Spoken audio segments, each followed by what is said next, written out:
முக்தி தரும் அண்ணாமலை பஞ்சபூத தலங்களில் அக்னி தலம். இந்த மலையை தரிசிக்க வருவோரை மீண்டும் மீண்டும் காந்தம் போல் கவர்ந்து வரவழைக்கும் தலம் திருவண்ணாமலை. 4ஆம் நூற்றாண்டில் உருவாக்கப்பட்ட கருவறை. கோபுரங்கள் கட்டி முடிக்கவே சுமார் 220 ஆண்டுகள் தேவைப்பட்டுள்ளது. ஆலயத்தின் மொத்த கட்டமைப்பும் கட்டி முடிக்க சுமார் 1000 ஆண்டுகள் ஆகி இருப்பது கல்வெட்டுகள் மூலம் உறுதிப்படுத்தப்பட்டுள்ளது. திருவண்ணாமலை நகரம் பல்வேறு போர்களை சந்தித்துள்ளது. அதற்கிடையிடையே கோவில் திருப்பணிகளும் நடந்துள்ளது. இப்படி இத்திருக்கோவிலை முழுமையாக திருப்பணி செய்து 12/6/1903ஆம் ஆண்டு கும்பாபிஷேகம் செய்துள்ளனர். திருவண்ணாமலை மாவட்டத்தின் இடைக்கால வரலாற்றில் பிரிக்க முடியாத பெயர் வல்லாள மகாராஜன் என்கிற வீர வல்லாளர்.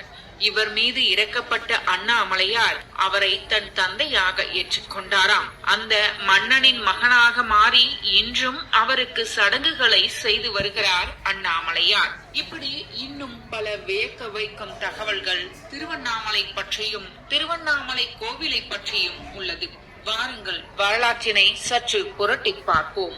என்னுடன் பயணிக்க உங்களின் பொன்னான சில நிமிடங்களை ஒதுக்குங்கள். அறியாத வரலாற்றினை அறிந்து கொள்வோம். பஞ்சபூத தலங்களில் அக்னி தலம். நினைத்தாலே முக்தி தரும் தலம். அருணாச்சலேஸ்வரர் இங்கு அக்னி வடிவத்தில் காட்சியளிக்கிறார். சித்தர்கள் பலர் ஜோதியில் இணைந்த அற்புத தலம். சிவபெருமானே அண்ணாமலையாக காட்சி தருகிறார். இதை காந்தமலை என்பர். காரணம், இந்த மலையை தரிசிக்க வருவோரை மீண்டும் மீண்டும் காந்தம் போல கவர்ந்து இங்கு வரவழைக்கும்.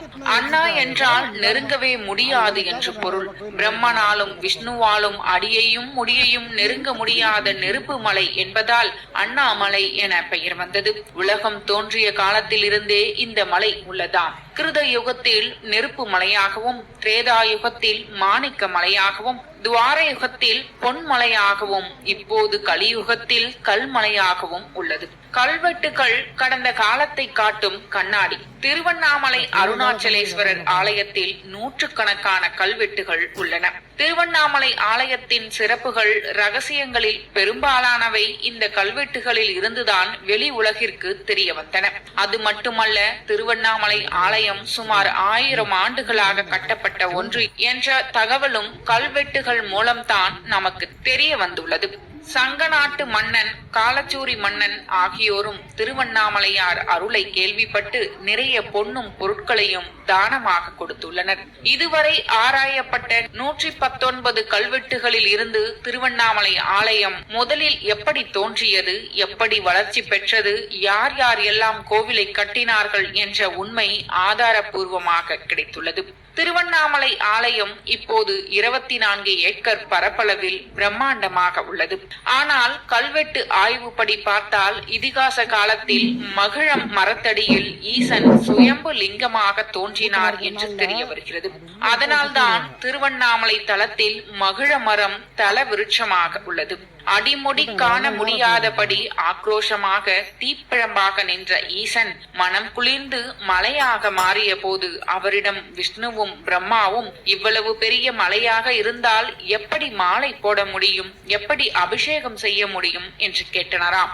இதைத் தொடர்ந்தே ஈசன் மலையடி வாரத்தில் சுயம்பு லிங்கமாக தோன்றியதாக தல புராணத்தில் கூறப்பட்டுள்ளது.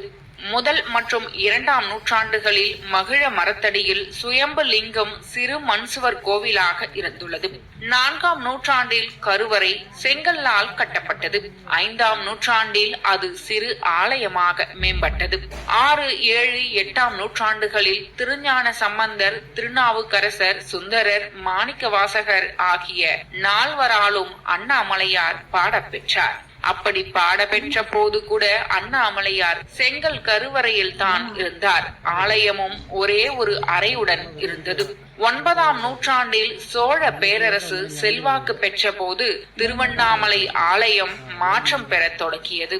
817ஆம் ஆண்டு முதலாம் ஆதித்ய சோழ மன்னன் செங்கல் கருவறையை அகற்றிவிட்டு கருங்கல்லால் ஆன கருவறையை கட்டினார். பிறகு ஒரு காலகட்டத்தில் அந்த கருவறை மகிழ மரத்தடியில் இருந்து தற்போதைய இடத்திற்கு மாறியது. 10ஆம் நூற்றாண்டில் கருவறையை சுற்றி முதல் மற்றும் 2ஆம் பிரகாரங்கள் கட்டப்பட்டன. சோழ மன்னர்களின் வாரிசுகள் தான் இந்த பிரகாரங்களை கட்டினார்கள். அப்போதே திருவண்ணாமலை ஆலயம் விரிவடைய தொடங்கியது. 11ஆம் நூற்றாண்டில் கோபுரங்கள் எழத் தொடங்கின. முதலாம் ராஜேந்திர சோழன் கொடிமர ரிஷி கோபுரத்தையும் சுற்று சுவர்களையும் கட்டினான். 1063ஆம் ஆண்டு வீர ராஜேந்திர சோழ மன்னனால் கிளிகோபுரம் கட்டப்பட்டது. இதனால் திருவண்ணாமலை ஆலயம் கம்பீரம் பெற தொடங்கியது. 12ஆம் நூற்றாண்டில் 3ஆம் குலோத்துங்க சோழ மன்னர் உண்ணாமலை அம்மனுக்கு தனி சன்னதி கட்டினார். 13ஆம் நூற்றாண்டில் சிறு சிறு சன்னதிகள் உருவானது. சோழ மன்னரிடம் குறுநில மன்னராக இருந்த பல்லவ ராஜா கோப்பெருஞ்சிங்கன் ஆகியோர் இந்த சன்னதிகளை கட்டினார்கள். அதோடு ஏராளமான நகைகளையும் திருவண்ணாமலை கோவிலுக்கு அவர்கள் வாரி வாரி வழங்கினார்கள். 14ஆம் நூற்றாண்டு திருவண்ணாமலை ஆலயத்திற்கு மிக முக்கியமான காலகட்டம். அந்த நூற்றாண்டில்தான் வடக்கு தெற்கு மேற்கு பகுதிகளில் கோபுரங்கள் கட்டப்பட்டன.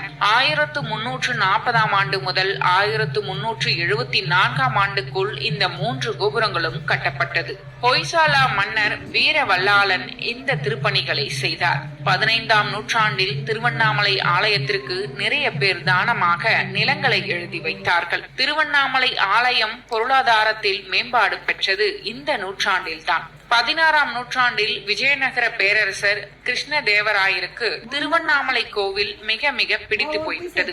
திருவண்ணாமலை ஆலயத்தை மிக பெரிய ஆலயமாக மாற்றி அமைத்த பெருமைக்கு சொந்தக்காரர் இவர்தான். அவர் மற்ற மன்னர்கள் போல் ஏதோ